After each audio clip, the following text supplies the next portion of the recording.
السلام عليكم بنات، من ان شاء الله تكونوا بخير وعلى خير. مرحبا بكم في فيديو جديد. اليوم غنشارك معكم العروض اللي كاينه جديده في مرجان ديال اي حاجه متعلقه بالتنظيف. هذا الفيديو غيكون فقط ديال التنظيف.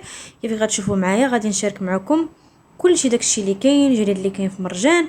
غيبان لكم هنا الاثمنه ديالو كلشي. نتمنى الى عجبكم الفيديو ما تنساوش تخليو لي لايك وتعليق بطبيعه الحال الى عجبكم الفيديو، وتشاركوا في القناه وتفعلوا زر الجرس باش دائما توصلوا بكل جديد ان شاء الله الفيديوهات. ونخليكم مع الفيديو وغنقول لكم فرجه ممتعه.